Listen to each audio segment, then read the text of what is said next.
Good evening to all of you. Welcome to our class.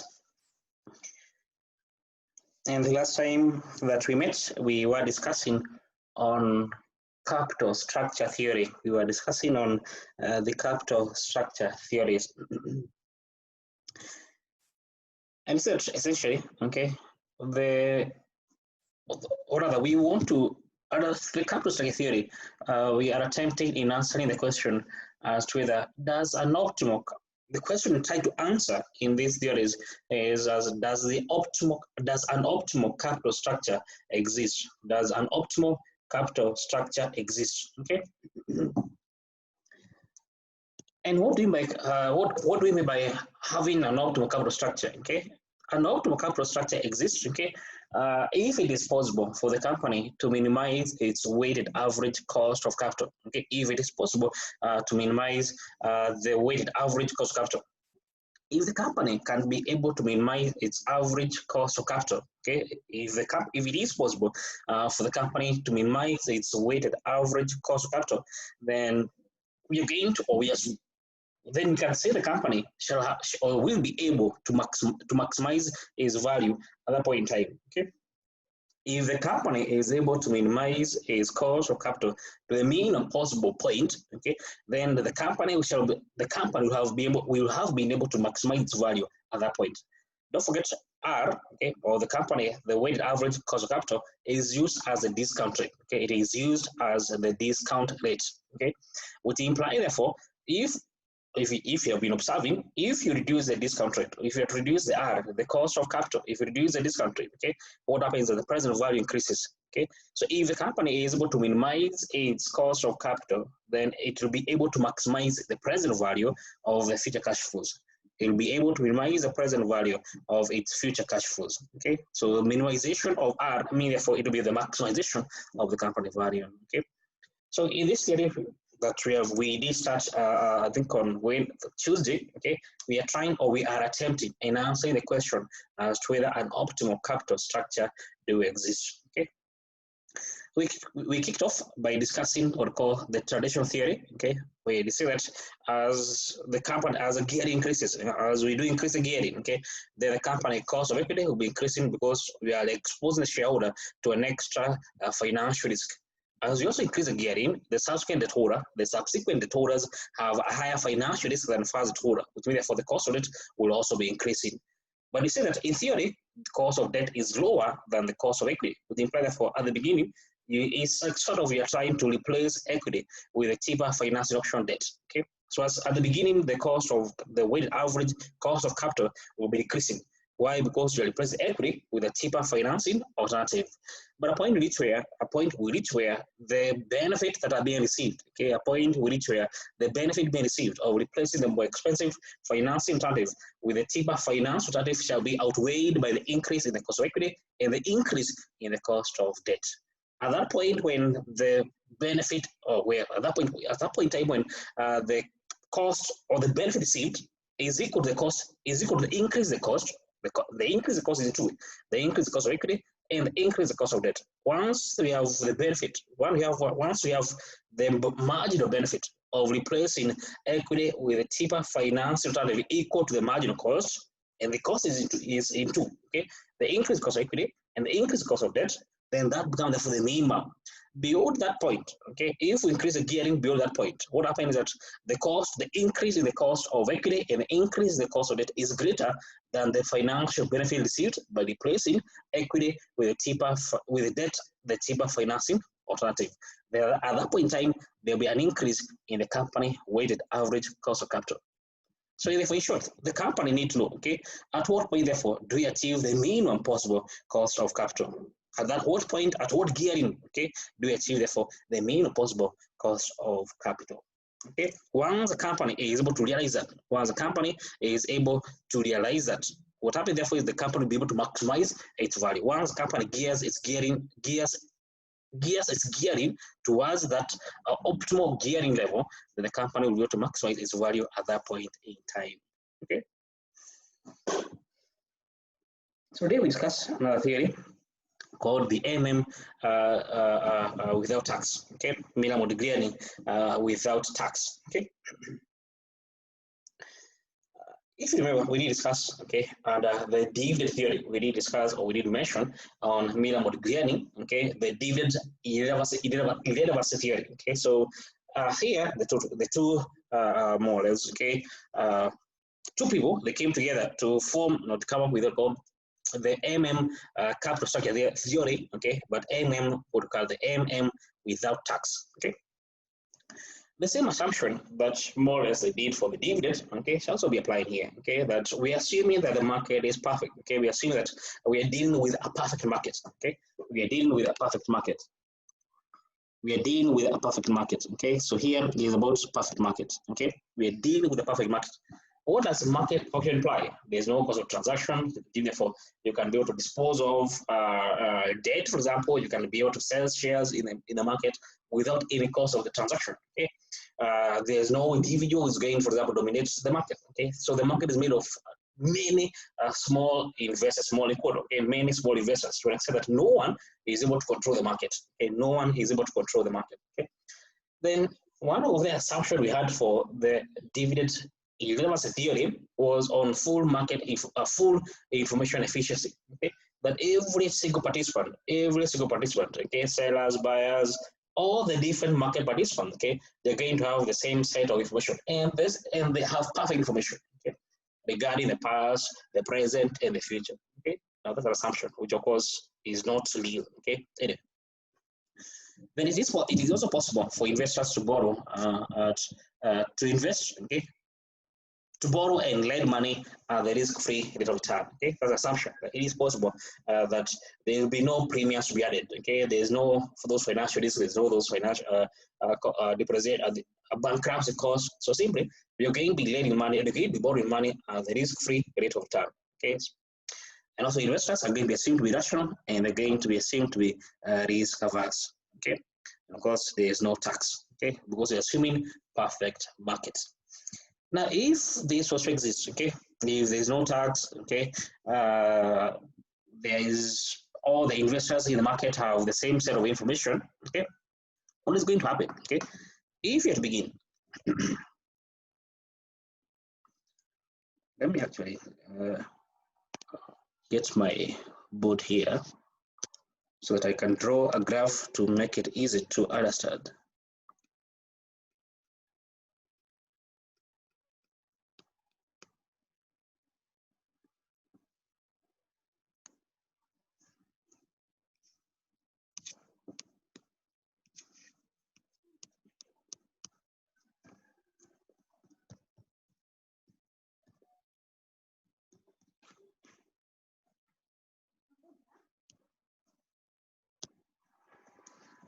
Okay, if we begin, so this is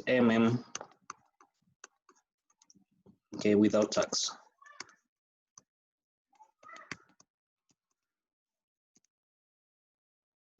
If we begin with a company that is fully financed by equity, so this is cost or return, cost of capital, more or less like the return. And then this is gearing. Okay, what measure we're going to use? Okay, for example, we can use debt to equity ratio. If we get the company that is fully financed by equity shareholder, okay, then at that point the company cost of capital is the weighted average cost of capital. Simple as that. Okay.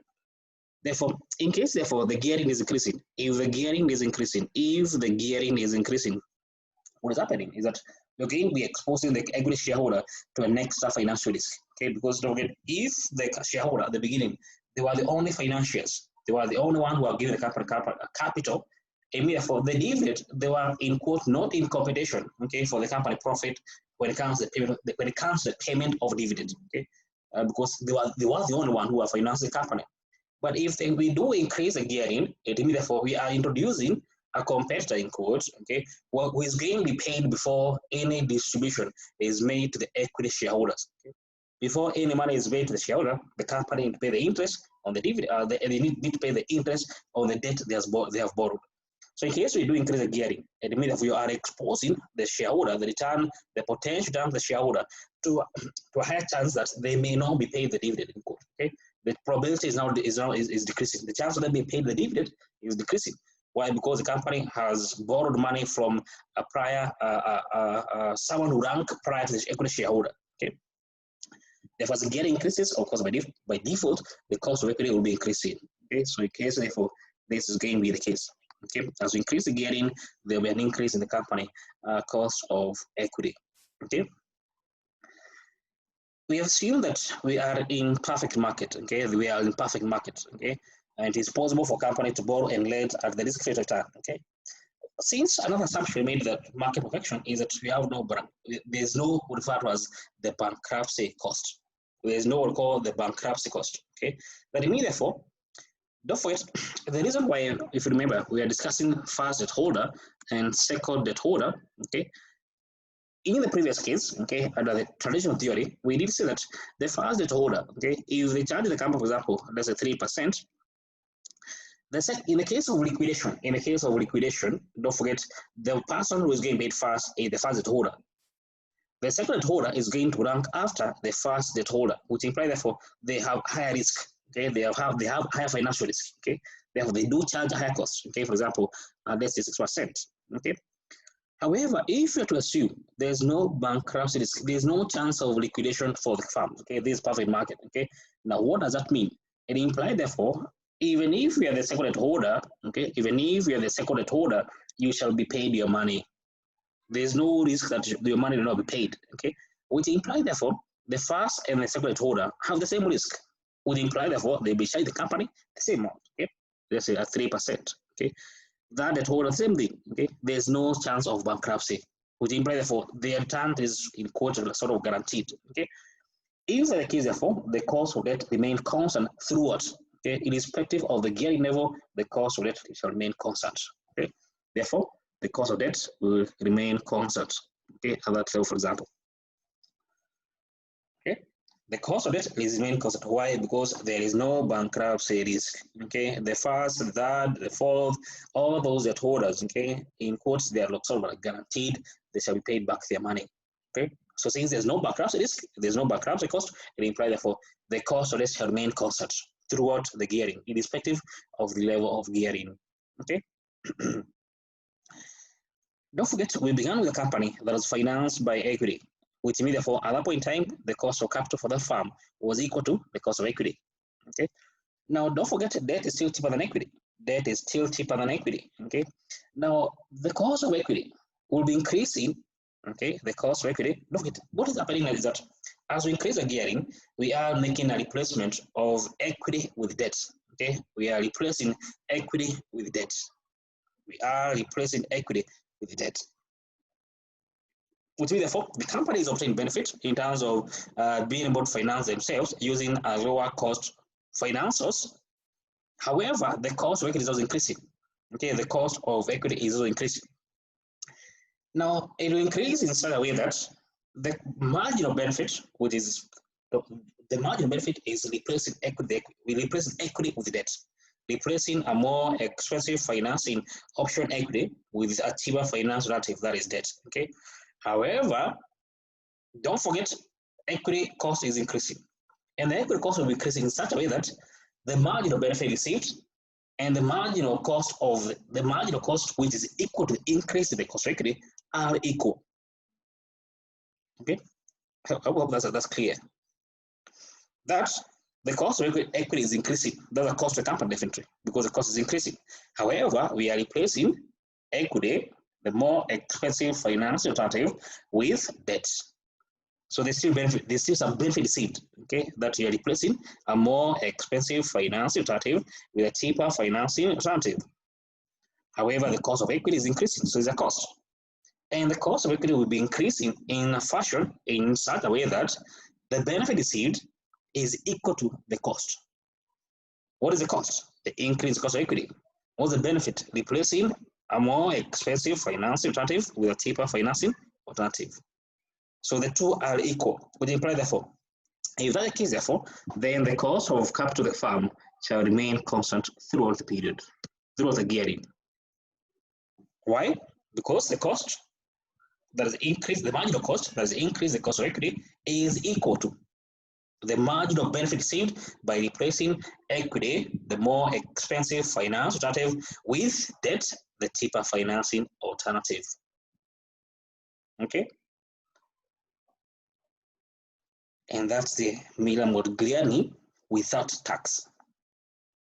Miller-Modigliani without tax. Which means, therefore, in conclusion, we can say that as per the theory, okay, Miller-Modigliani without tax, okay, it implies, therefore, it does not matter at what gearing level the company shall be in, okay, at whatever gearing the company is in, okay, at the end of the day, the cost of capital remains constant.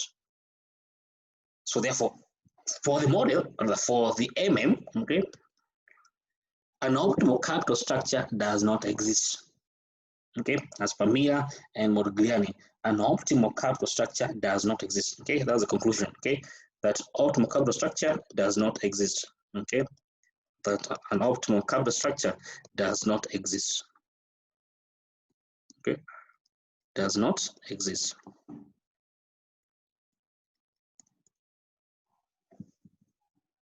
Okay,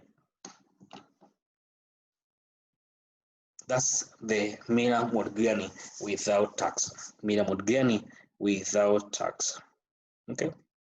So the thing up front here is that why is the cost of equity increasing? Because we are exposing the shareholder to an extra financial risk. That's why the cost is increasing.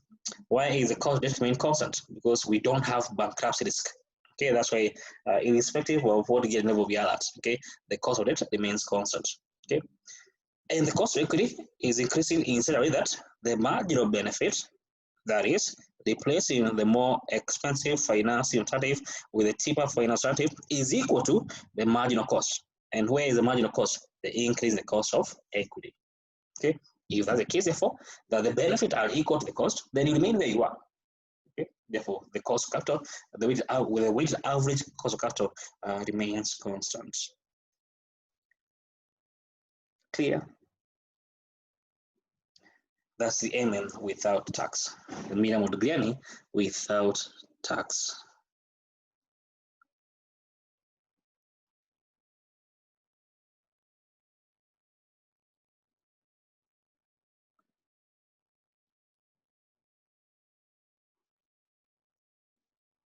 Okay. If it's clear, that's quite good. Okay, so that's the MM without tax. The next theory, the next capital structure theory, okay, the next capital structure theory is called MM with tax.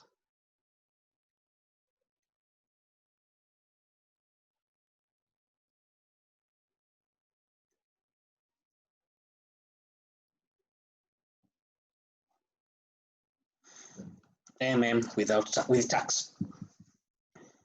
The previous model, it was assuming one of its key assumptions that I think we have just mentioned, or the assumption that tax does not exist. Okay, that the market we are operating is a perfect market, and tax itself is a market imperfection. So, and make assumption that at the end of the day, okay, that the market we are operating in is perfect market. Okay. However, the reality is that in most markets, okay, is that this tax payment, there will be payment of tax. Okay, there will be payment of tax. Okay. So this for the okay, I think in 1960 they had to revise the model, okay, in line with that criticism that essentially in most markets there will be tax, okay. So they had to revise the model, okay. So they did revise, okay, maybe the without tax, okay, now to include the tax element of okay. The inclusion of tax element, what does it mean now, okay? Don't forget the other assumption, bankruptcy, okay, the assumption of full market information, okay, the assumption of transaction cost, no transaction cost, they all hold, okay. Now we are going to only be relaxing the assumption of tax, okay. And therefore, if we are to assume that there is tax in the market, don't forget debt, which was cheaper, okay, than equity, it becomes even cheaper than it was before. Why? Because of the interest tax shield. Okay, why? Because of the interest tax shield. Okay, Now, the existence of the interest tax shield, okay, mean therefore, okay, the existence of interest mean therefore we do have an interest tax shield.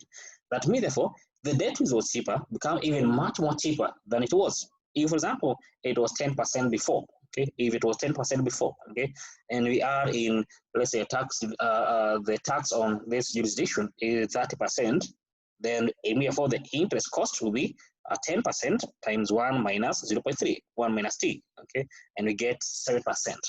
So now you can see the debt is becoming even cheaper, cheaper than it was before, okay. If we go back to our graph, let's go back to our graph. Assume that, for example, this was just an assumption that this was, for example, 10%, okay. If we include tax, then you can see that the interest cost, rather the cost of the debt, okay, you can assume that the cost of the debt, RD, will be, for example, 10%, 1 minus 0.3, and you get, for example, 7%. So the debt become even cheaper than it was before. Okay, don't forget in the first theory, without tax, there was no interest tax shield. But the with tax, okay, now the with tax, okay, with tax, we are assuming that in this market there is payment of tax. In this market there is payment of tax. Okay, so the equity, the debt that was cheap, become even much more cheaper than it was before. Okay, so the graph.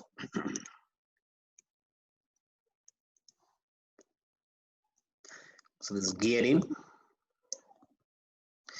This is a return on cost. Okay. Of course, as we increase the gearing, and because you're going to be exposed as shareholder to next financial risk, that implies therefore the cost of equity will still be increasing. Okay, the cost of equity will be increasing. Don't forget now the cost of there's no bankruptcy. Okay, that assumption still exists in this particular theory, in the second theory. Okay, there's no bankruptcy, which implies therefore the cost of debt remains constant. Okay, so here the cost of debt also remains constant throughout. But don't forget, in the previous example, it was 10%. Now, okay, just for an example, it is now 7%.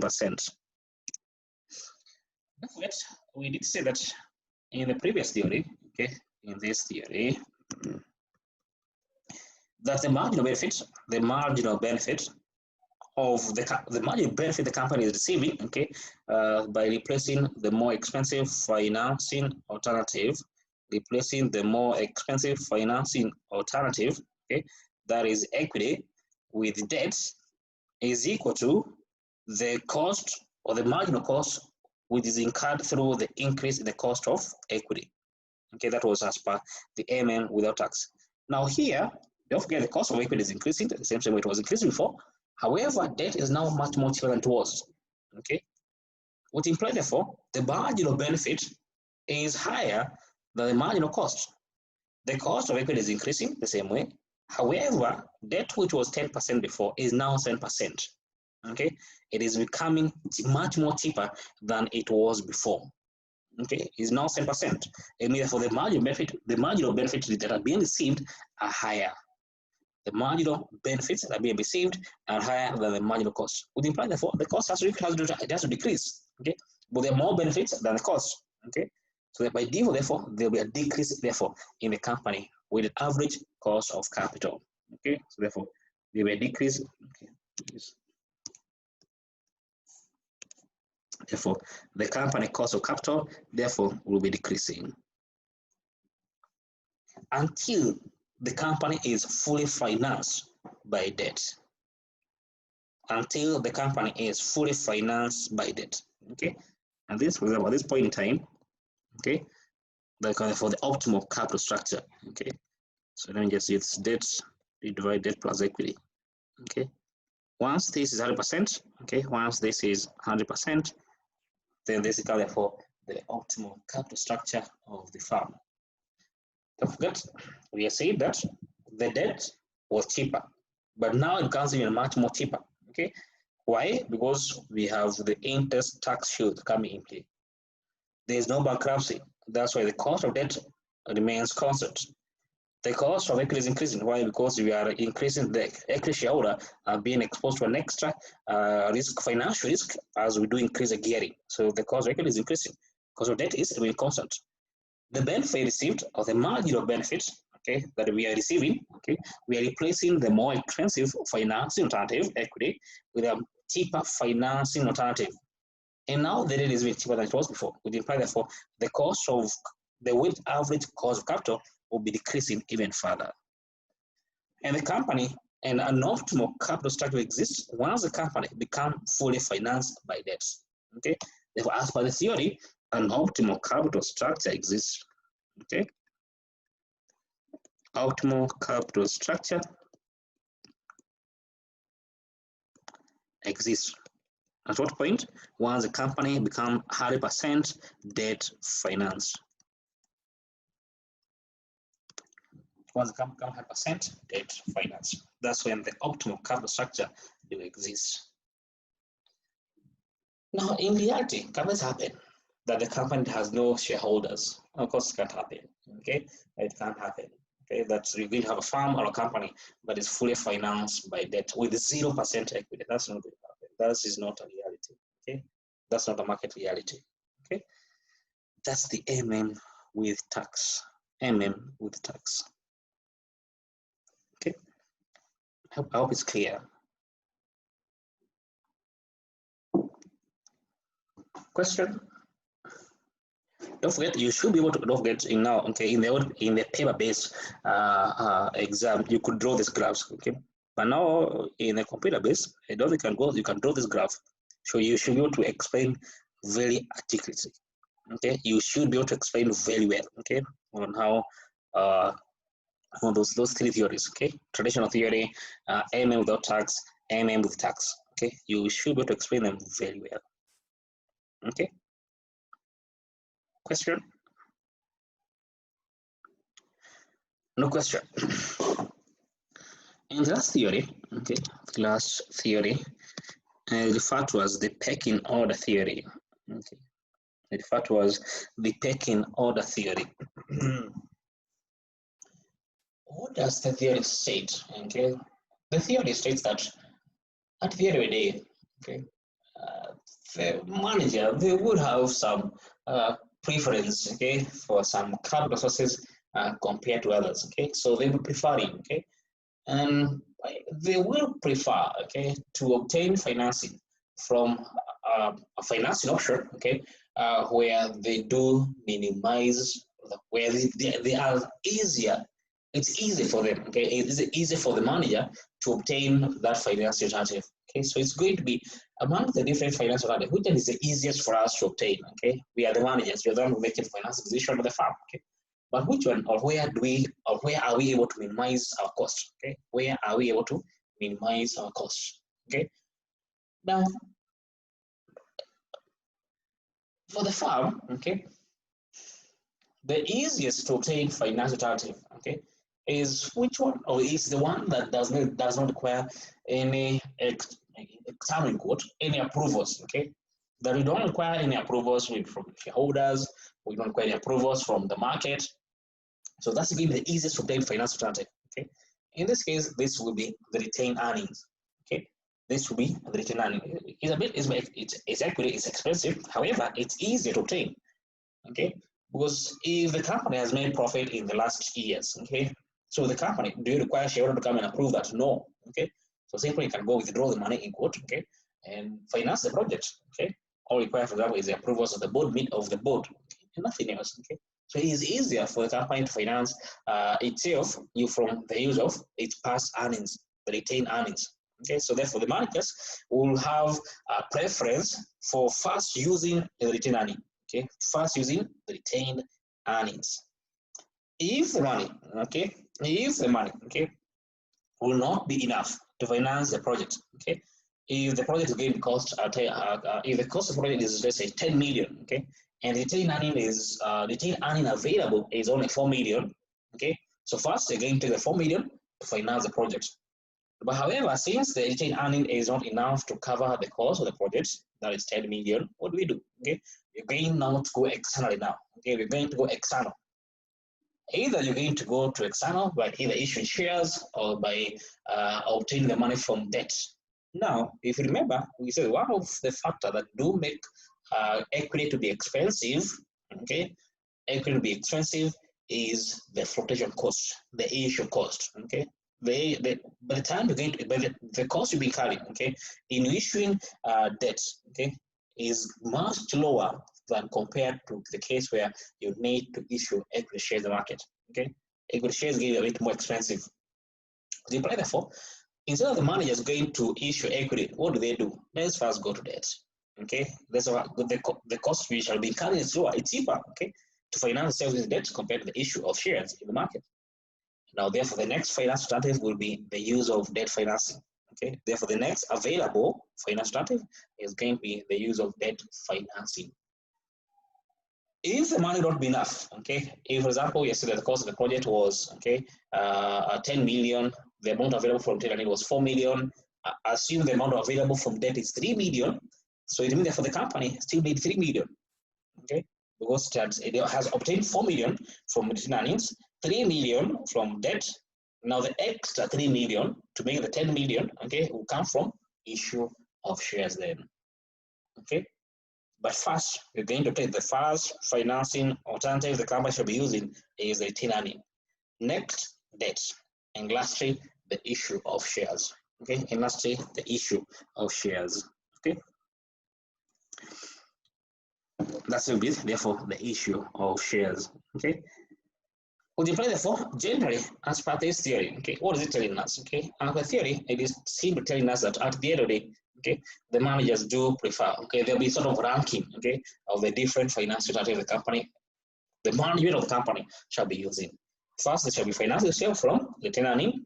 The next shall be financing themselves from the use of debt, and lastly, they shall be using, or they will be financing themselves using the equity financing, the issue of shares as the equity finance alternative. Okay, so equity as per se will be the last. Equity will be the last, therefore, will be the last the company will be using. Okay, the issue of shares through the issue shares, therefore, will be the last one. Okay, and that's on the pecking order theory. Okay, that's all referred to as the pecking order theory. Now, does it answer the question as whether an optimal capital structure exists? It does not. Okay, so it does not answer the question as to whether an optimal capital structure exists. Okay, so it does not answer that question. Therefore, we do assume, okay, that the first three theories, okay, are the one that attempts in answering the question. But you can see, in case you've been asked to discuss the capital structure theory, of course, you can mention the fourth one. Also, you can mention the pecking order theory. But essentially, the first two theories are the one that are the one that are going to assist us in answering that question as to whether an optimal capital structure exists or not. Okay. Question. Okay. Question. There's a time your examiner, okay, there's a time that your examiner, okay, did ask this question, okay. Does the capital structure, okay, of a firm have an impact on the cost of capital? Okay, that's the question. Okay, does the capital structure of the firm have any impact or any effect on the company weighted average cost of capital? In short, you've been asked to get the theories. Okay, I think it was a 9 marks question. Okay, so the main to discuss. Okay, discuss whether the company or the capital structure, okay, of a firm have an impact on the firm value. I think it was gearing. Okay, discuss whether gearing have an impact. The firm's gearing have an impact on the company cost of capital. So you may discuss theory. Okay, there are 9 marks. So I would expect you discuss 3 marks for each of the first 3 theories. Okay, that makes 9. Let's look at that question.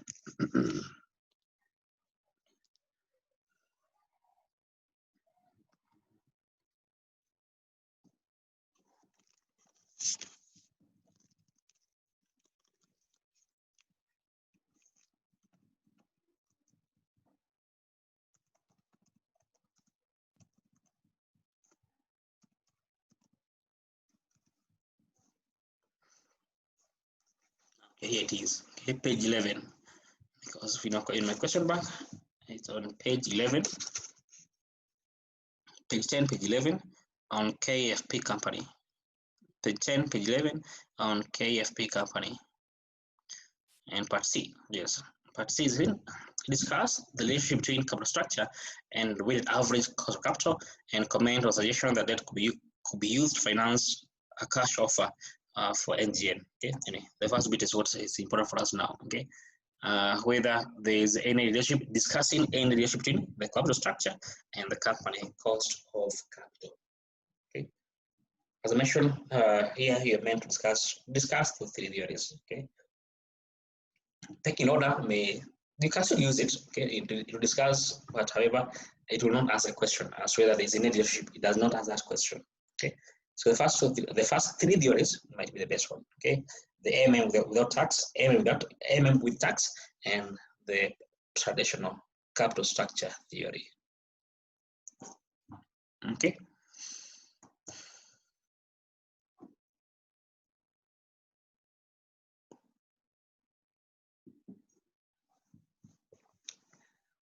Question?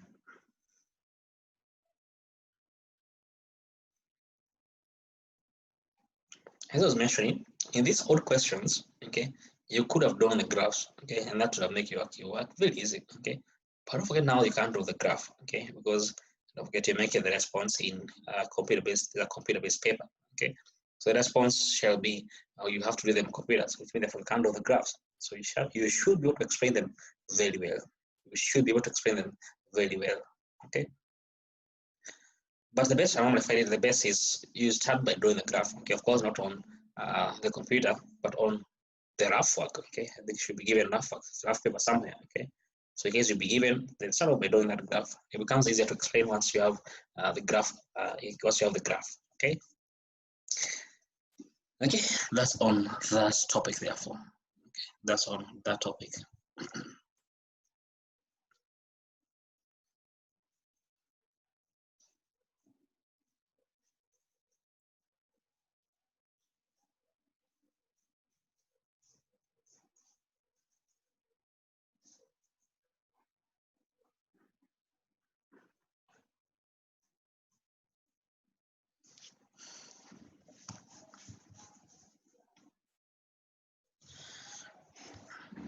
If there's no question, then we can go to the next topic.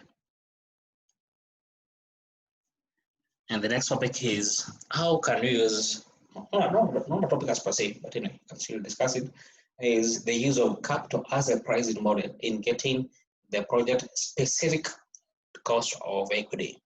How can you use capital as a pricing model to determine or to get the specific cost of equity? I'm not sure I have the notes, but let's see. If I don't have the notes, then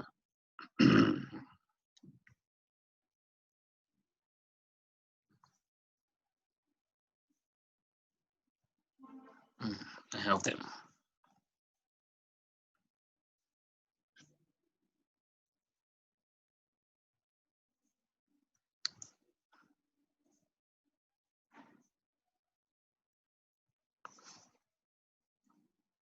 Okay, that's our next, therefore, topic, using CAPM in project appraisal. The use of CAPM in project appraisal, okay? In short, trying to determine what is the project individual cost of capital, okay? Well, so far, we have been making an assumption, okay, that the company weighted average cost of capital is equal to the project cost of capital. But in reality, they're not the same. They're quite different, okay? So far, we make that assumption that we can discount the cash flows of when getting the NPV. We can discount the cash flows of the project using the company's cost of capital, okay, not the individual project's cost of capital, okay.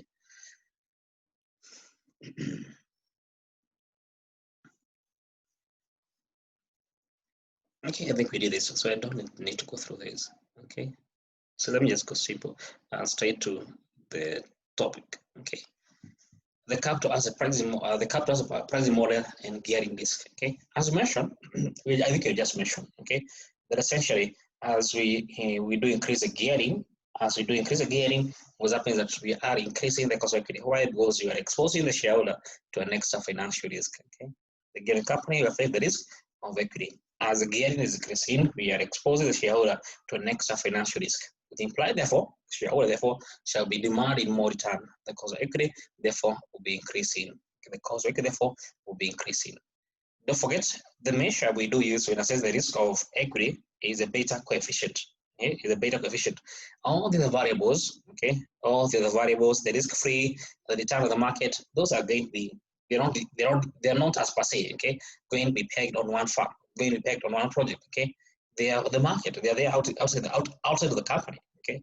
So therefore, we say the measure of risk is the beta coefficient. Which implies, therefore, if you're going to be having a company, okay, in case you're going to have a company that has high gearing, okay, they do have high debt, it implies, therefore, they do have high beta coefficient. Okay, if you to compare the firms that are not geared, okay, we'll call them ungeared firms, okay. Therefore, the geared firm, the one that do have debt in their capital structure, therefore, they'll be having higher beta coefficient. Therefore, the cost of equity, therefore, will be much more higher compared to the ungeared firms. Okay. We can discuss that, okay, that CAPM therefore is consistent with the MM proposition, okay, that as the gearing increases, the cost of equity will be increasing to compensate equity, to the equity shareholder to the extra financial risk, okay, to the extra financial risk, okay, and of course this will be therefore will be reflected on the beta coefficient of that particular firm. The higher the risk you do expose, the higher the financial risk exposure, okay, to the shareholders, okay, the higher will be the beta coefficient to compensate them for the extra risk that they're exposed to. Okay, I think you just mentioned that right now. Okay.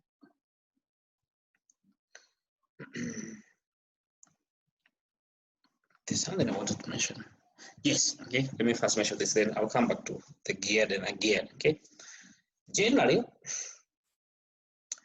when it comes to the use of the company cost of capital, okay, we normally say that it is possible for the firm, for us to discount the cash flow of the project. It is possible for the one doing the analysis of one doing the project analysis to discount the cash flows, not of the company, but of the individual project of the company using the company cost of capital in the following situations. Okay, in the following situation, that it is possible for you to discount the cash flows of the project only in the following situation. One of them, okay,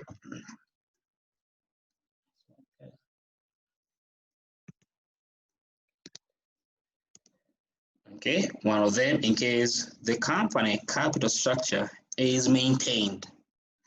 In short, if company currently is financed by 40-60, 40 debt, 60 equity, that's the entire company, and the company would want to use the same rationing of 40-60, it means for the capital structure the company is adopting and the capital structure the firm is adopting are the same, then in that case, therefore, one of the conditions has been met.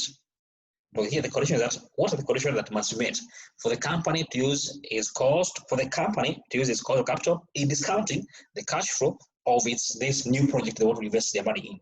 Okay, so one of the conditions is that the capital structure must be maintained. Okay, in short, the way the company is financing the project and the way the company finances its all other operations are equal. If that is the case, therefore, then that's the first condition. Okay, you can say that is the first condition that will be met. The company gearing is maintained in the project as well as in its other investments. That's the first condition. Okay, for us to use the company cost of capital, weighted average cost of capital, then that's the first condition. The company capital structure must be maintained. Okay, it must be maintained. The other factor is in case the tax, or rather the tax must be the same. The corporate tax must be the same. In short, the taxation of the entire company, the corporate tax of the firm, and the tax to be charged on the project must be equal. If the company do pay tax on their profit at 30% per annum, okay, on the profit that they're making, okay, that imply therefore the same tax must also be applied on the profit the company is making from the project. Okay, if that is not the case, okay, if that is not the case, then you cannot use the company cost of capital in discounting the cash flows of project. Why? Because the cost of debt is different. Don't forget, debt, the interest, the tax have an impact on the cost of debt. If the tax on the project is higher, it implies therefore lower cost of debt. Okay, in that case, it means therefore a lower cost of debt. If the tax on the project is, the profit from the project is lower, it implies therefore a higher cost of debt on the debt financing of the project. Okay, hope that's clear. Which implies therefore, if the cost of debt is different for the company and for the project, then we cannot use use the company cost of capital in getting the NPV.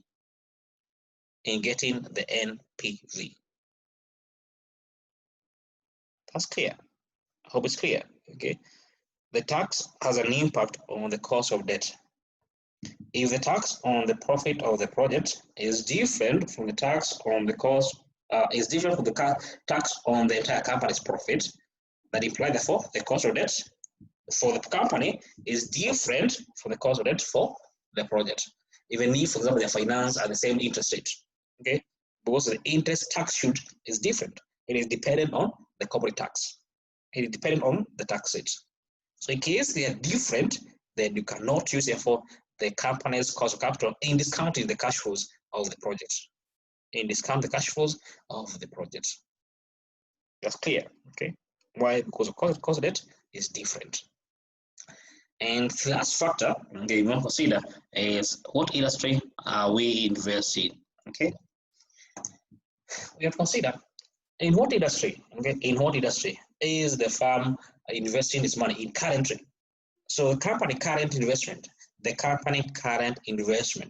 in what industry are they in? Okay, in what industry are they in?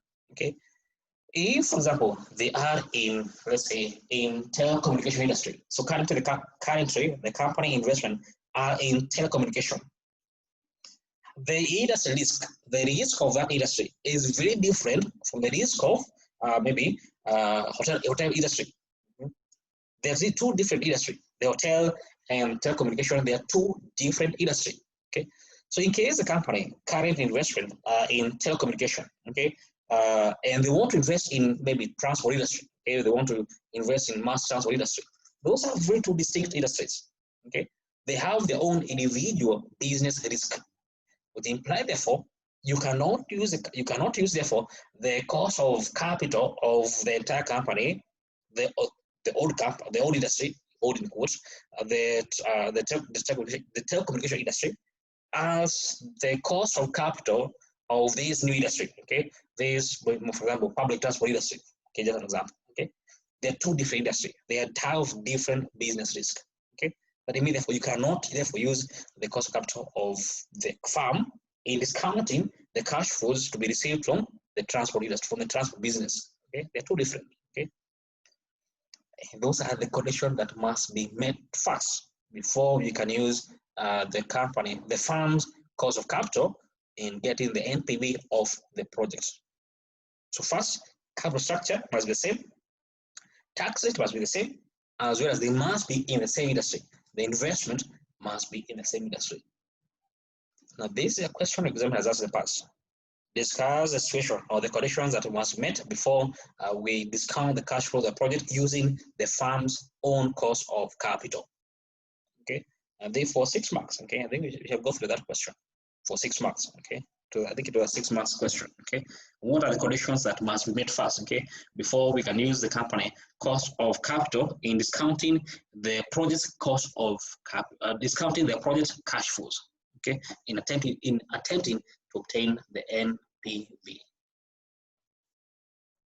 Okay. Anyway, assume that these conditions are not met. Okay, if you assume that these conditions are not met, that implies therefore you need to get the individual project's cost of equity. If either, not all of them by the way, if either the condition is not met, for example, the capital structure, if either of those three conditions I've mentioned, okay, are not going to be achieved, okay, then you cannot use the company cost of capital in discounting the project cash flows. Okay, so you need to determine what is the individual project's cost of equity. Okay, because cost of equity is really simple to obtain. Okay, if it's a bank loan, it's the interest 1 minus t. Okay, so the issue will come in getting the cost of equity of the project, the cost of equity of the project. Now, what are the steps you can carry out in getting the cost of equity of the project? Okay, the first step, and by the way, these steps have been asked by the exam. You're going to see, okay, the exam is asking you what are the steps you have followed in getting the cost of equity. Okay, these are the steps. Okay, so the first step is, don't forget, we're trying to say that the first thing is that we assume that those conditions you mentioned are not met. One of the conditions we have discussed is on the industry in which the investment is in.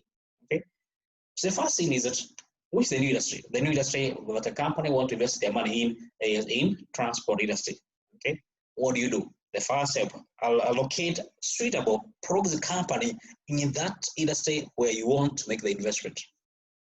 It is in transport. Then look for proxy company in that particular industry. Look for a proxy. What do you mean by proxy? Firm that might be similar in size with the new project. Okay, they're going to have similar business risk. Okay, they have more of similarity as opposed to differences. So observe. Okay, try to locate. Okay, what are the proxy firms I have found in this new industry where I want to invest my money in?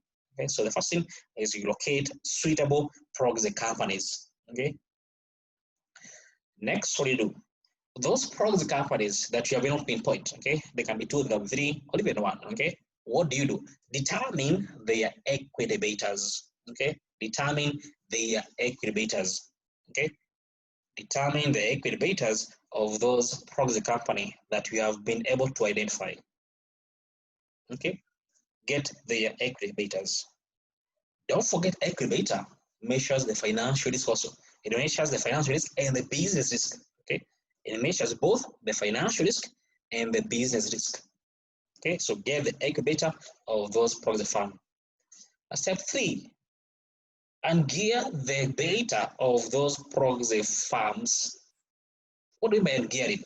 And gearing, I've just mentioned that equity beta includes the financial risk element and the business risk element. Financial risk and the business risk. Financial risk is coming in because of debt financing. Now, step 3, and gear, remove the financial risk element in quote from the beta and gear the equity betas. And gear the equity beta of the proxy firms. How do you ungear? Okay. Let me just take you back. Okay.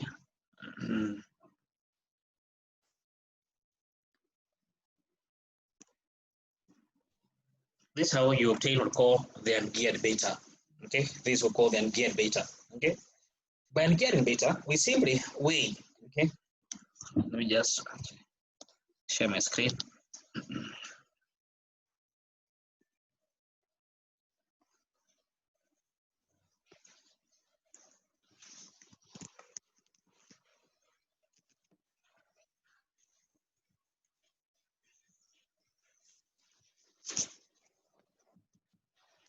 Okay, so let me share my screen here.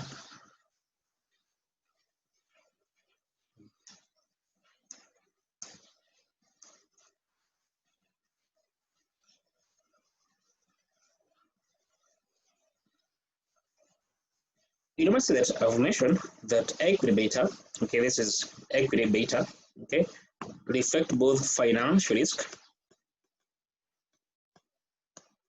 as well as business risk. Financial risk, of course, is because of gearing. When the company has high debt, of course, it has high gearing, it has high financial risk. Business risk, of course, is the risk of the business, okay? The risk of the business, the chance that the company will not be able to achieve its objective to make profit. What is that preventing it? Okay, that's business risk, okay?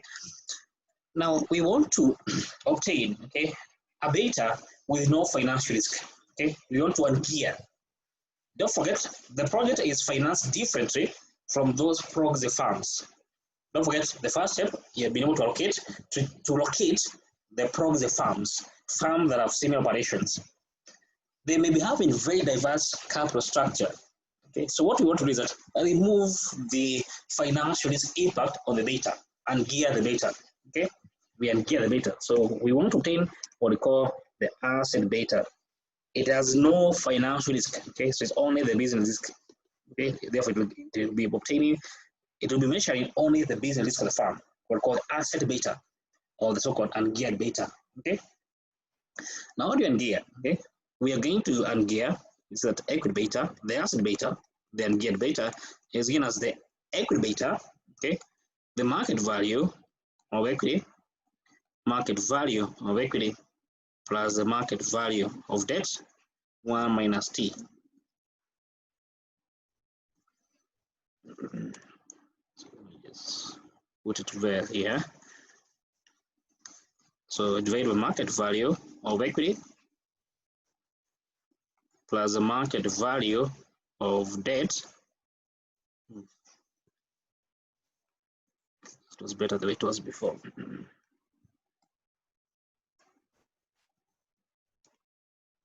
Market value of equity plus market value of debt, 1 minus T. Why 1 minus T?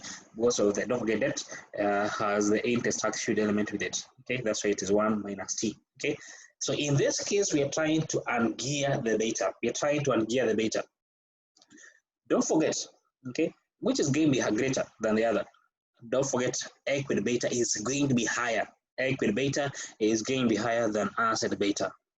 Equity beta is given. Why? Because it has the financial risk in it. Don't forget, it has the financial risk. Okay, for the case of the asset beta, it's only the business risk. Okay, so it's going to be lower than equity beta. So by default, as you can see, you're going to end up with a lower asset beta. The asset beta will always have to be lower. Okay, because we are multiplying the market value of equity divided by total market value of the financial option, equity and the debt. So, of course, this ratio has to be at least 100%. It has to be at most 100%. Is it clear? This provision here, okay, the maximum it can be is 100% if the firm is fully financed by equity. But in case the firm has debt, of course, it means therefore that the equity proportion is going to be lower than 100%. Why? Because this firm has debt. And you're multiplying that. If, for example, this is going to be, for example, just for example, it will be, for example, 0.7 or 20%. Then it's going to be equity beta times 0.7. Okay? Which implies, therefore, always the asset beta has to be lower than equity beta. Unless the two or the firm is fully financed by equity. Where in that case, therefore, equity beta will be equal to asset beta. Okay? Hope that's clear. Okay, so we are ungearing. You don't need to cram this formula. Don't get the examiner to provide it. But of course, you need to know what it means. Okay, so you don't need to cram it. The examiner is going to provide it. Okay, but of course, you need to know what it means. That was our third step. Okay, ungearing the equity beta of the proxy firms that you have identified, ungearing them, removing the impact, the financial risk impact it has on the company equity beta. Okay.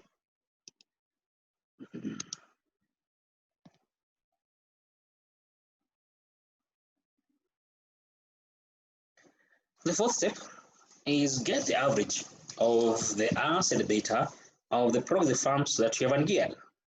Therefore, in step 3, you have ungeared.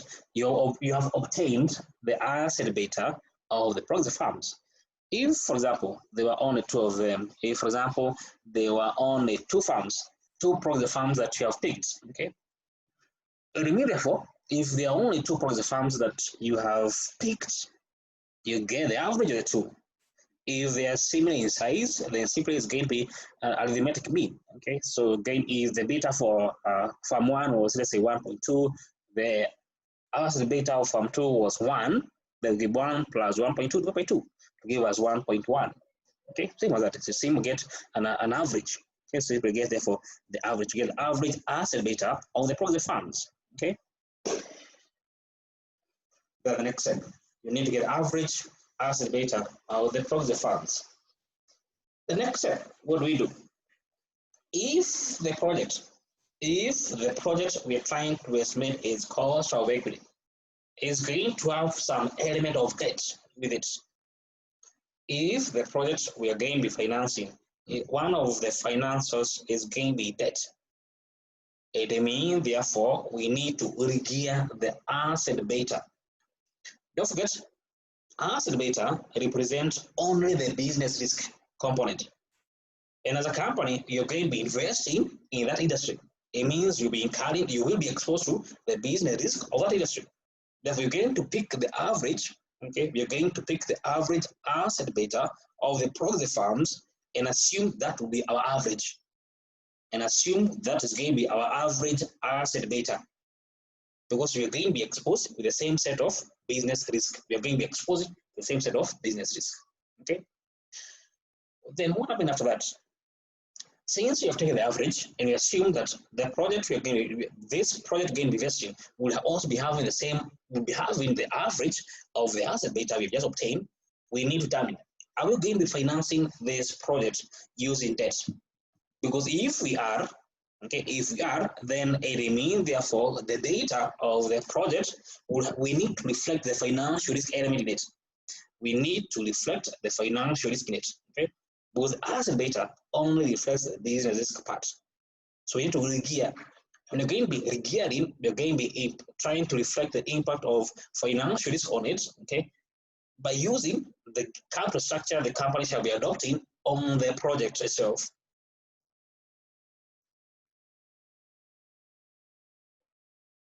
I really hope I am making sense.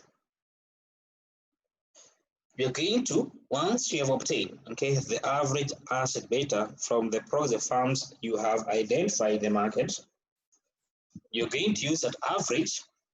You're going to make assumptions. That's something actually, okay, making that our investment in the transport industry, the company or the subsidiary we have taken in the transport industry will also be having an average of those firms we have picked from the transport industry.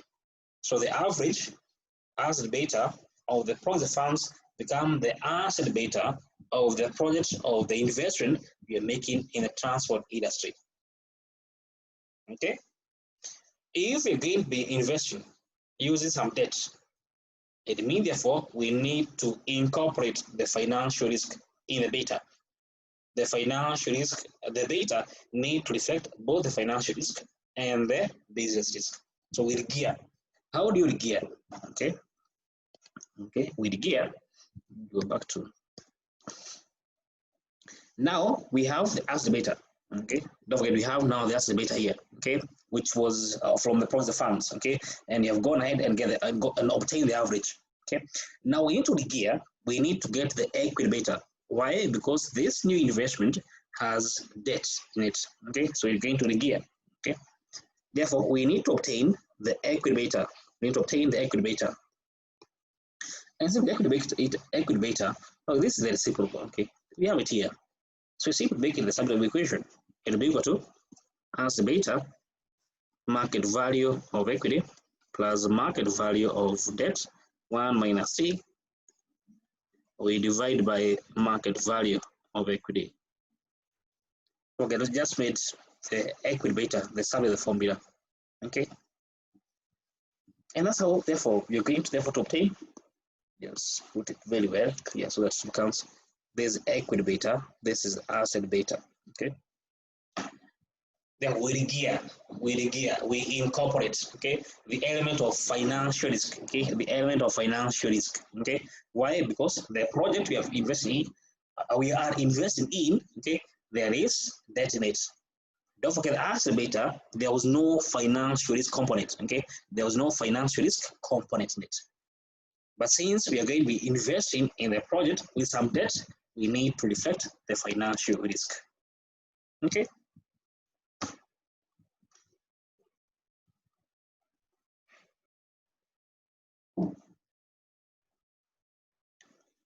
Question? No, that's good because we are all on the same page. Now, once you have obtained, okay, the equity beta of the project, now use CAPM. Don't forget, as per the CAPM, RE is equal to RF plus equity beta multiplied by RM minus RF. we simply use a CAPM. Okay, we say the CAPM is RE is equal to RF plus equity beta RM minus RF. Now we have obtained, okay, we have already obtained the equity beta. We obtained the equity beta. So the equity beta obtained is one we're going to be using, applying at the CAPM, okay, in getting what ought to be the cost of equity of the project. Here, and that's how we do get the cost of equity of the project. The cost of equity of the project. The cost rate is very simple. If it is it's a bank loan, simply interest 1 minus t. So to me the way it was, okay. So it's simply the way we have been discussing before.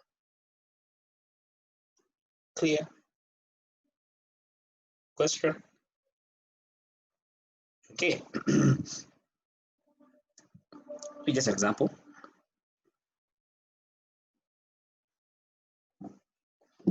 So go through this example and we discuss together.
Okay, so you get 12.25, that is from T Modi.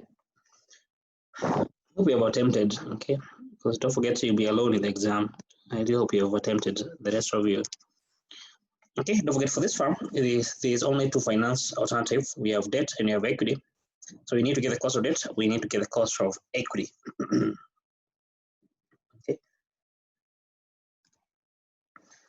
Therefore, the cost of debt for this farm, it is an 8%. Okay, so the loan is 8%. Okay, and the tax rate is that percent, which implies therefore the cost of debt is going to be equal to 8%, 1 minus 0.7 to give us 5.6. Okay, just a quick one. Okay, so that quick question, the cost of debt is going to be equal to interest 8%, 1 minus 0.31 minus t to give us 5.6%. Okay, then we need to get the cost of equity, which again equal to the risk-free equity beta, return of the market portfolio minus the risk-free return. Risk-free, the risk-free return we told is equal to 5.5. The return of the market is equal to 13.5, and the beta is 1.45. So the beta risk-free is equal to 5.5, beta 1.45, return of the market 13.5 minus 5.5%. Okay, 5.5. We just confirm. And those figures are okay. 5.5, 13.5, and 4.5, yes. And therefore, that gives us a cost of equity of how much? We get the cost of equity.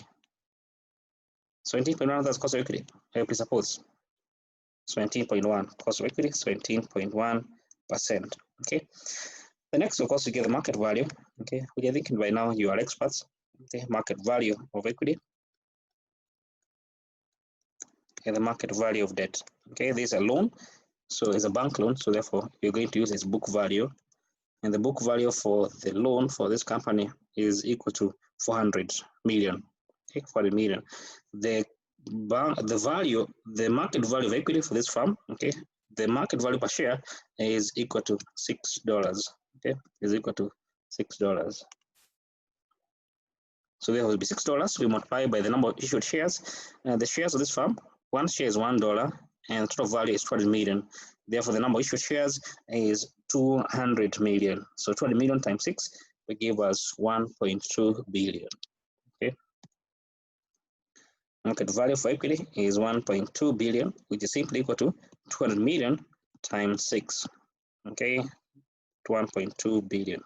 The loan doesn't have market value, so use book value of 400 million, a total of 1.6 billion. Therefore, you can say therefore the company average cost of capital for this firm will be equal to 1.2 billion. We multiply by cost of equity, which is equal to 17.1%, plus the market value of equity, debt, book value in this case, 400 million, times the cost of equity, cost of debt, 5.6%. We divide by the total market value of those two, 1.6 billion, to give us 12.25. Confirm.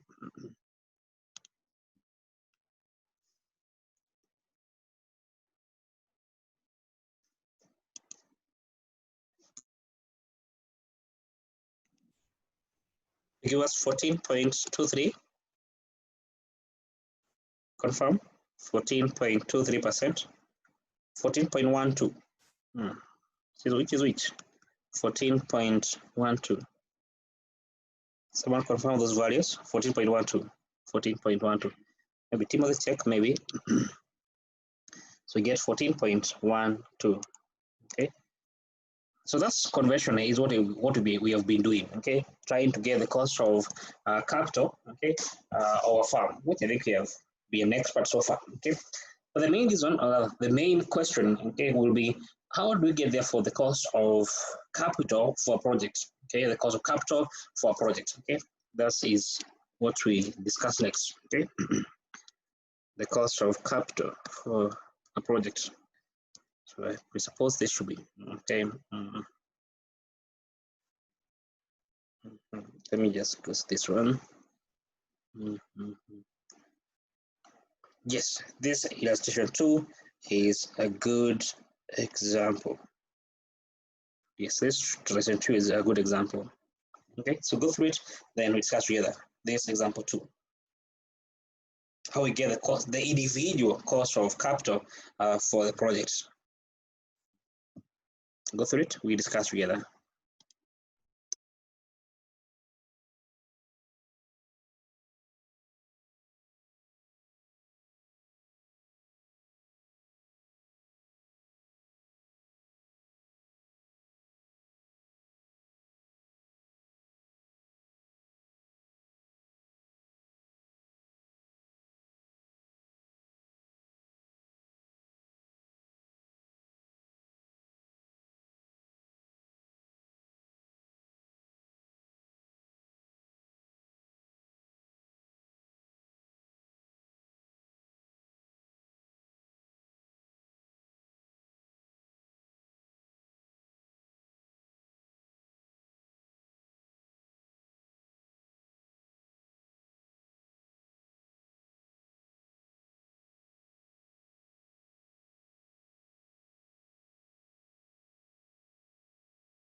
Okay, so here the question is that the question being asked here is what is going to be the discount rate to be used in this new investment if we do maintain the financing as it is. Okay, so you're going to therefore be maintaining the debt to equity ratio. Okay, we have said that the first thing, in case you're going to make an investment in a different business sector, is you need to look out for a proxy firm. Okay, so this company, it is in manufacturing sector. They want to diversify in agriculture. So of course, those are two very different sectors. So there's no way you can use the equity beta of the company as the equity beta of the project because they are in diverse industry. Okay, they are in diverse industry. Now the company has gone ahead and identified, okay, the beta, okay, of the industry, okay, the beta of the new industry, okay, which is 1.5. Okay, that's good. Don't forget this industry beta has in it the financial risk element. Therefore, what do you do? Remove the financial risk. Okay, try to have the asset beta. Okay, have the geared beta. Okay, how do you remove it? Okay, so let's go and gear the beta and gear the beta. The financing of the gearing the farm by market value 2030 of the industry, it is 85.15. So 85.15. So you're going to be on gearing based on this. Okay, there's a gearing issue 85.15. Okay, so you need to ungear that equity beta. Okay, so come here, we ungear the beta. So you need to obtain the asset beta of the industry, of the agricultural industry, will be equal to equity beta. Okay, market value of equity plus market value of debt 1 minus T. Therefore, it will be equal to 1.35. It was 1.35. Yes, 1.35 is a tax.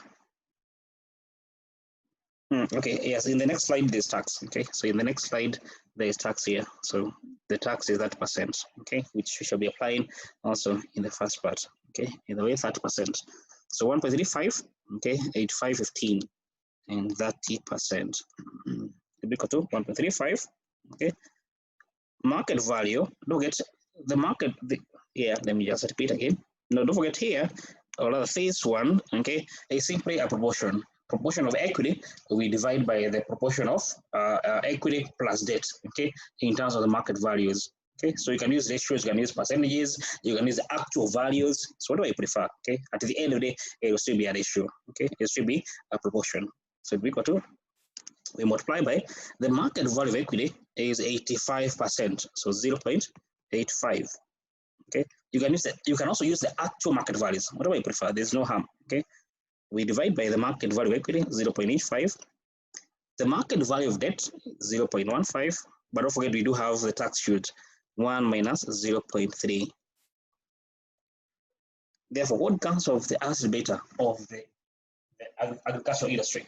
Okay, what comes of the asset beta of the agricultural industry?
And we get 1.2. We get 1.2.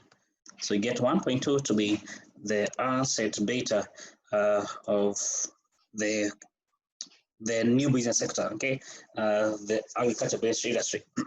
Okay.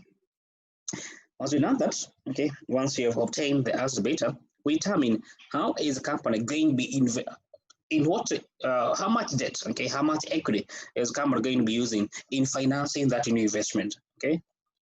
So here, let's go back to the question.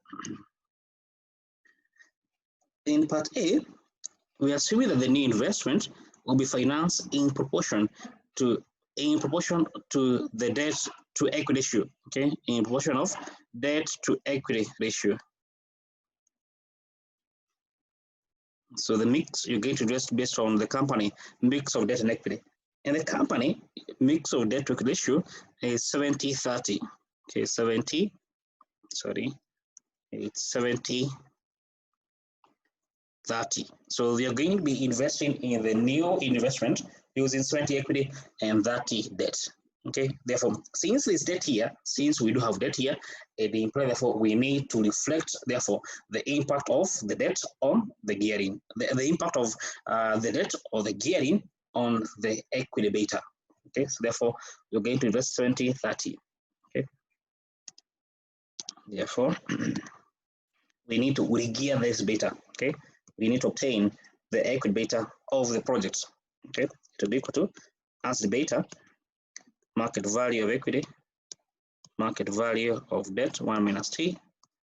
We divide market value of equity to be equal to, there's the beta we have just obtained here 1.2. We multiply market value of equity, don't forget 70-30, 0.7 plus 0.3, 1 minus 0.3. We do a market value of equity 0.7. Therefore, this again will be the equity beta of the project. Okay, so you need to reflect the impact, the financial risk impact on the debt, on the equity beta. And we get how much to be the equity beta of the project.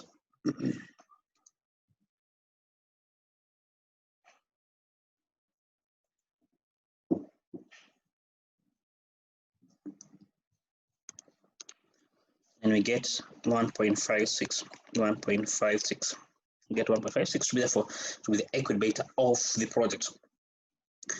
Now, having obtained the equity beta of the project now, okay, we can use the CAPM, okay. We can use the capital as a pricing model, okay. Cost of equity will be equal to risk-free, equity beta, and return of the market portfolio minus the risk-free.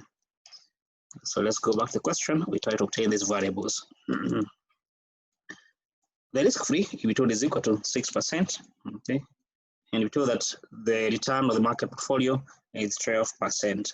I think we have all the two variables required in using or in getting the cost of equity. Therefore, 6% equity beta we just obtained is 1.56. Return of the market portfolio is 12 minus, okay, 12 minus 6%. Therefore, what comes therefore the cost of equity of the project? Get how much?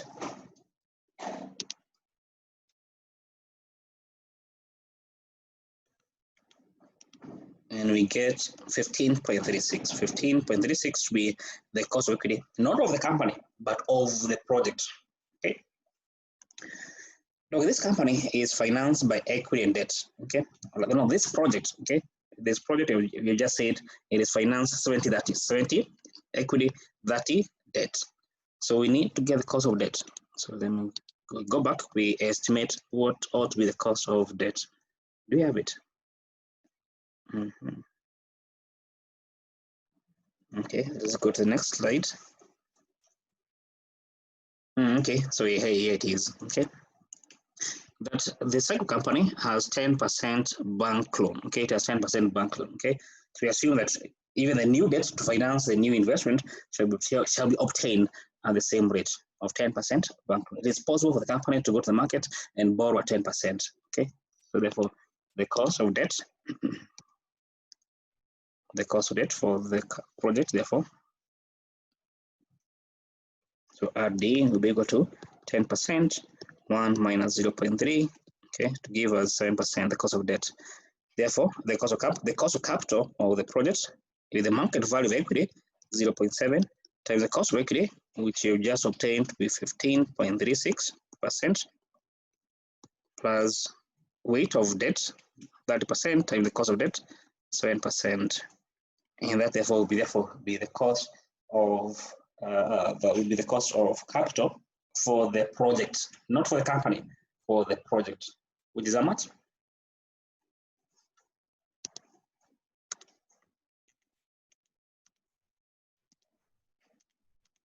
And get 12.85%. Therefore, what that means is that we shall be discounting the cash flows of the project at 12.85%, not the company cost of capital, but again, be discounting the cash flow of the investment the company want to make in this new industry, in this agriculture-based industry, at 12.85%, not at the company cost of capital. I hope that's really clear. Okay. Okay, fair enough. I think we can take a short break. Then we come back. We do a question from your examiner. So do you have Mahir here? He's not in class.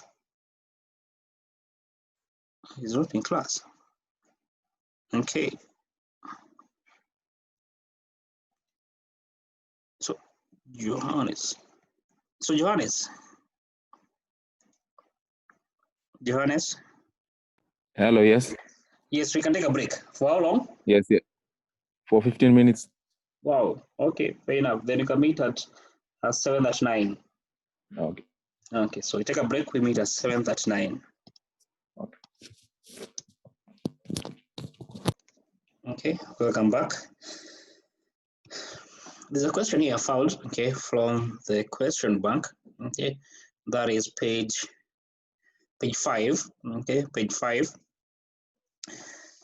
question 1, part B, okay, this is the question. Okay, there is a question. He's asking us, okay, page 5, question 1, part B, discuss the circumstances at which the weighted average cost of capital can be used in investment appraisal, okay. Circumstances in which we can use the company cost of capital in discounting the cash flow from the project. Okay, I think you have just mentioned them. Okay, those three factors, those three conditions. Okay, one of them is that the first thing that the tax must be the same. Okay, the tax rate or the tax on the projects. Okay, profit must be equivalent. Not equivalent, must be equal to the tax that applies on the entire company. Okay, that was the first condition. Then also the financing need to be the same. The capital structure of the farm and the capital structure of how we're going to finance the farm, how the farm is financed and how the project is financed must be the same. The capital structure ought to be the same. Then that factor was on the industry. Okay, the industry must be the same. Okay, the business risk must be the same. Okay, the investment business risk and the company's business risk must be equal. These are 6 marks. So I expect, or it is expected, you discuss. Okay, so you discuss each of those 3 conditions. Okay, discuss circumstances at which the company cost of capital can be used. Okay, sometimes the exam is asking you, what are the situations that, okay, well, when can we not use, okay, the company cost of capital in discounting the cash flows of the project. Okay, so it can be asked. Okay, the question can be asked in either way. Okay, for this situation is when we can use, and the situation is when you cannot use. But the same one, the same question, either way. Okay. So that's part B. Okay. So those 3 conditions, you discuss them in detail. Okay. The capital structure, business risk, and the tax. Okay. Sorry. So let's look for another question. And be able to get a one that has asking us to get the cost of equity. That means we can both get it.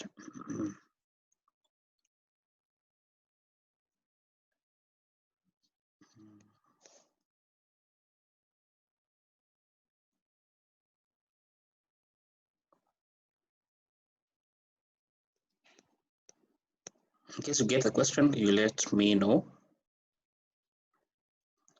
A question that is asking us to get the cost of capital for the project, not for the company, but for the project.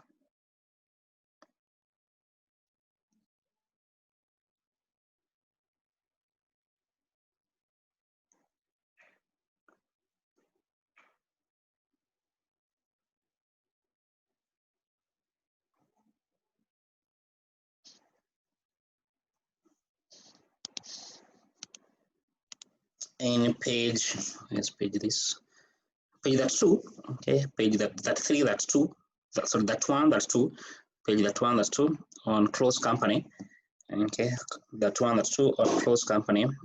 It's asking us in part D, is it D or C? Part D, okay, part D of the question. Discuss circumstances under which the weighted average cost capital can be used as a discount rate in investment appraisal. Okay, I think you just mentioned that. Okay, different circumstances under which we can use the company cost of capital as a discount rate in the project appraisal. Those three conditions. Those three conditions. Okay. Briefly indicate alternative approaches that could be adopted when using weighted average. Briefly indicate alternative approaches that could be adopted when using the cost when using weighted average when the use of weighted average cost capital is not appropriate. Okay, other situations where you can use it. Okay, so of course you discuss the dividend valuation model, for example. Okay, I think you discussed that. So I wanted to check on a question where you're meant to get the cost of equity of a project. Hopefully you shall get it.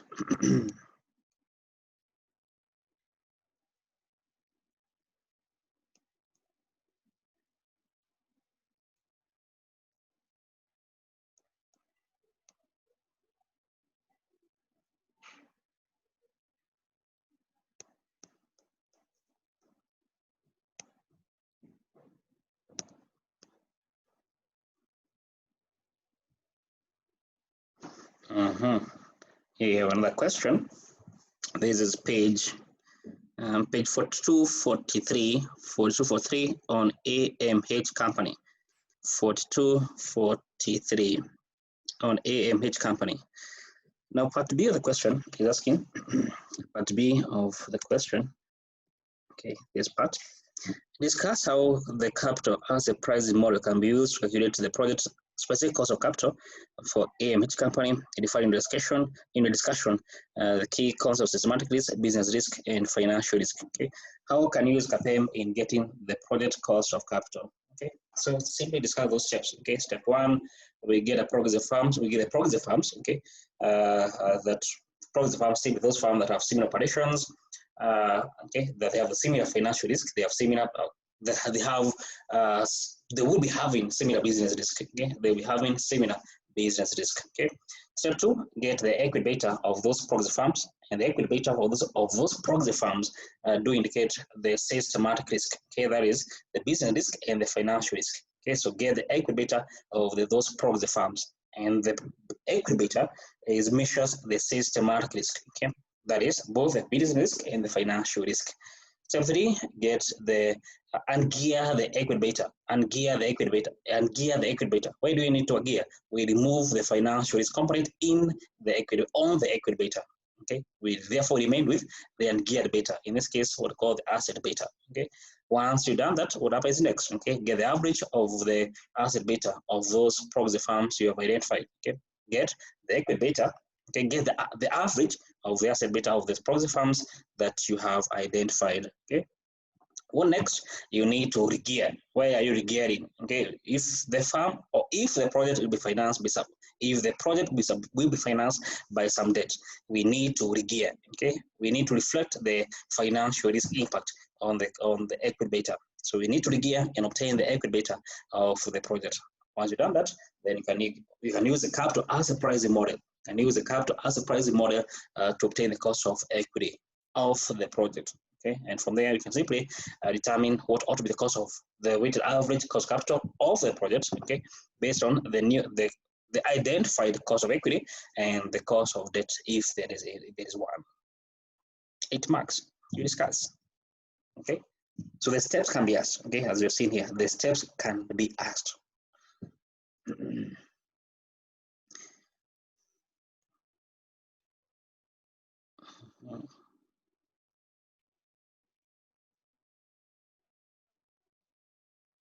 You have one. Okay, this is page This is page 46. Page 46, 45, 46. Page 45, 46. Question part D. Part D. Okay, part D. 45, 46, part D. So go through the question, then we discuss together. 45, page 45, 46. 45, 46. Go for it, then we discuss together.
Okay, hope you're going through the question. Now, the exam is asking you calculate the project specific cost of equity for card company for the planned joint venture. Okay. Now, the joint venture, okay, we told that it has identified a proxy company with a similar business risk to the joint venture.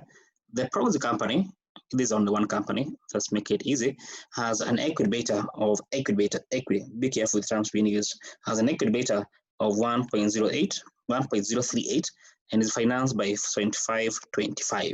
Okay, so what do you do?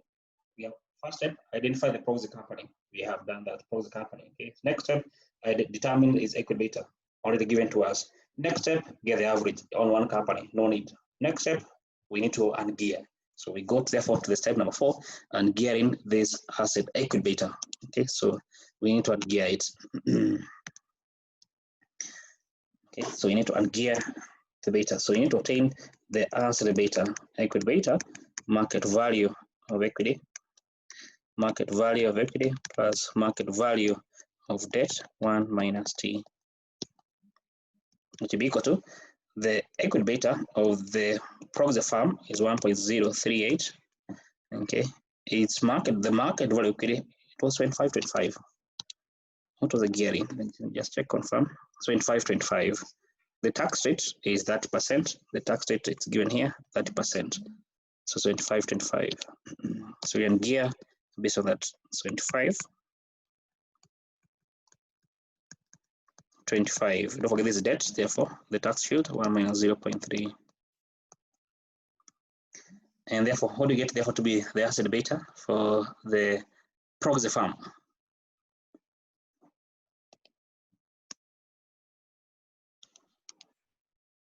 And we get 0.841 to be the asset beta. Okay, 0.1, that therefore is a beta without the financial risk impact. Okay, now having done that, what do we do next? We need to determine how do we finance, or how is the joint venture going to be financed.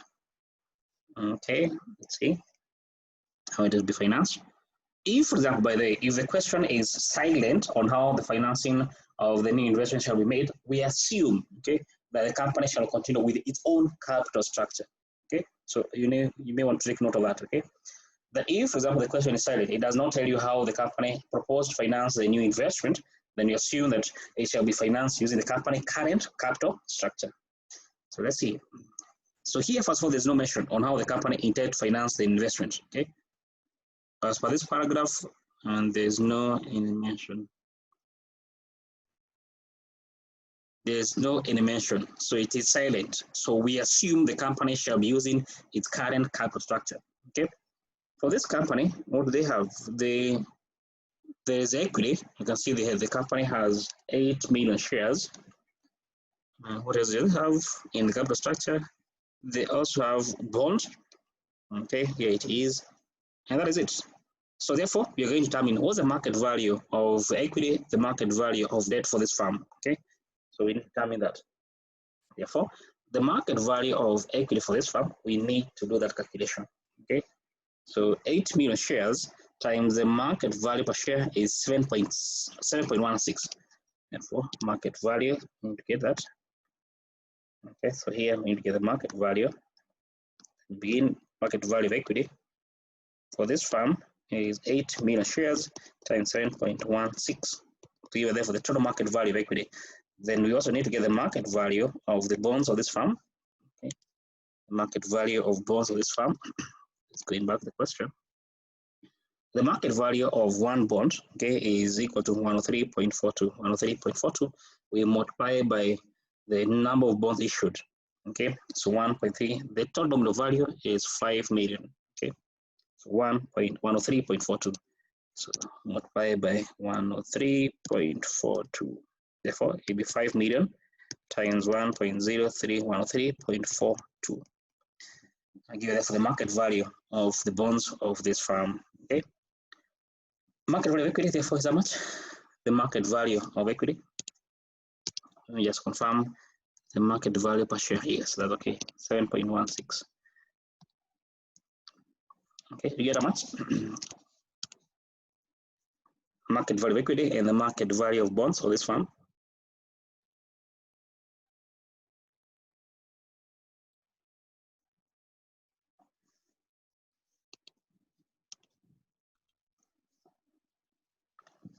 In terms of percentages, what is the percent for equity and what is the percent for bond? Okay, you can use the nearest of percent. Okay, so here I can say 92%, and you can assume debt to be 8%. Therefore, the balance. Okay, I presuppose that that's correct. Okay, so I'm assuming that for equity is 92% and for bond 8%. Okay, if not, then let me know. So therefore, we're going to assume that even the new investment, the new joint venture, the company use its own equity. We use its own capital structure, 92.8%. Okay, so that if the question is silent, that is okay. Like in this case, it is silent. Okay, that assumption you're going to make. So therefore, we're going to be financing. We're going therefore to be financing. Yes, thank you, Johannes. You're going to be financing the new investment. 92% of the joint venture money will come from equity, 8% will come from debt. Okay. So once you obtain how the finance shall be done, what do? We need to gear. Don't forget this was asset beta. Okay, this is asset beta.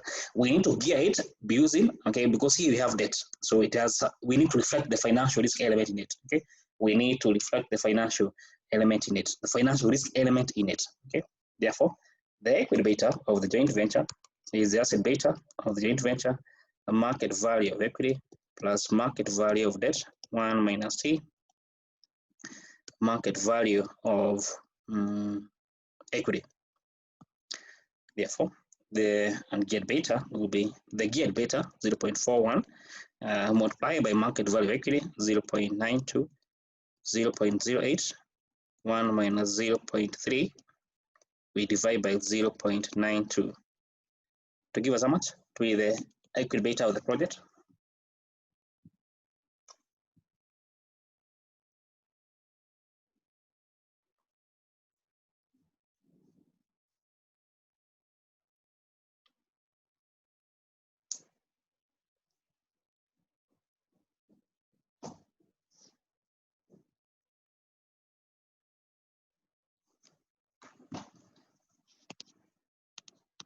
And we get 1.063.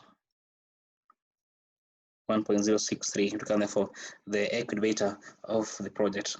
1.063 to be the equity beta of the project. Okay. I hope that is the correct thing. So is it 0. Which is which? 1.03 or 0.92? Okay, so Timothy. Okay, yes. Okay, 0.89, not 0.89. So 0.89. Okay.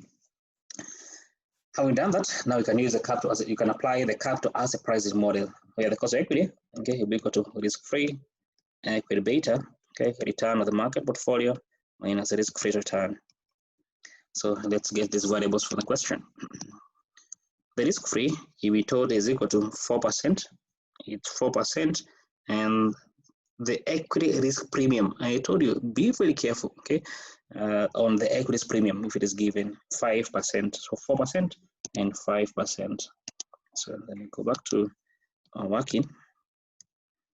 The risk-free is 4%. Equity beta, we just obtained 0.89. We multiply by equity risk premium, which we told is equal to 5%.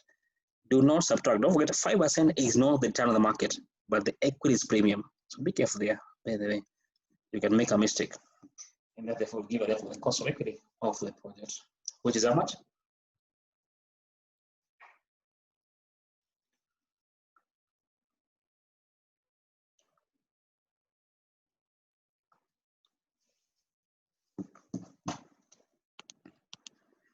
And we get 8.45% or 8.46 and 8.46.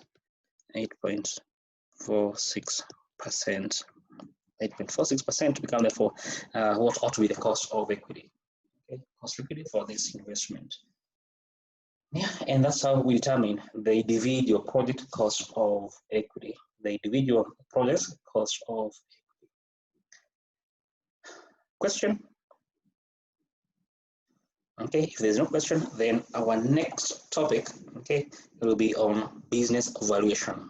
And that's our next topic on business valuation. Okay, if there's no question, then we meet next week. If there's no question, we meet next week. Don't forget to sign the register. Okay, see you.